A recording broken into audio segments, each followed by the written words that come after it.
Okay, dito tayo sa issue ni Keikot Gaetong, no, na nag-post sa social media at binibigyan ng kulay yung pagpunta ko ng NatCon. Ang sabi ko daw, di ako kasali sa org kaya wala akong nasasagasaan, wala akong ganyang statement. Ang sabi ko, hindi ako kasali sa org, kaya malaya akong na-e-express kung paano ko ipaglalaban ng simbahan. Wala akong naging latag na di ako kasali sa org kaya wala akong nasasagasaan. Fake news niyang kinakalat mo. Keikot Gaetong. Okay, ang sabi niya, pumunta ka ng NatCon, nakinig ka ng mga talk at pinuri mo pa, ibig sabihin na iintindihan mo. Kaso ayaw mo lang i-apply. Pumunta ka lang with no intention for mindedness to learn but only for your own selfish agenda. Ano ang tawag doon? Manggagamit.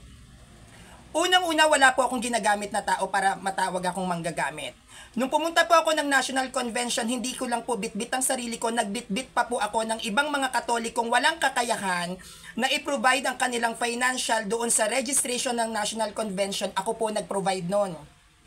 Ang mga pagkain ng mga kasama ko, ang transportation, even yung NatCon registration, ako po yung nag-provide. Gumawa po ako ng paraan para makasama sila at saksi sila doon. Kung ang intention ko ay para magpapansin, bakit hindi na lang ako sumali sa mga org? Pwede naman ako sumali sa mga org dahil ang mga followers ko, ang mga nagsasubscribe sa akin, yung mga kaibigan ko ay bahagi mismo ng organizations.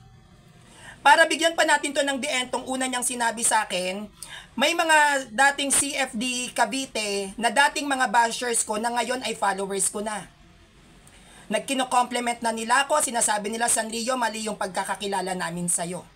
Mga kaibigan ko na sila ngayon, actually mga supporters ko pa. Isa sa mga supporters ko na which is naging admin pa ng grupo ko ay dati ko ding bashers. Na ngayon ay pinagtatanggol na ako sa social media. Hindi ko napapangalanan kung sino.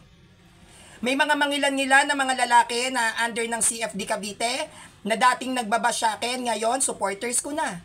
Isa na sila sa naglalatag at nagsasalita para ipagtanggol ako. Kaya yung sinasabi mo na ako ay to learn but only for your own selfish agenda, anong tawag doon manggagamit? Paano mo nalaman yung nararamdaman ko? Paano mo nalaman yung intention ko? Paano mo nalaman yung iniisip ko? Diyos ka ba, Keikot Gaetong? Diyos ka?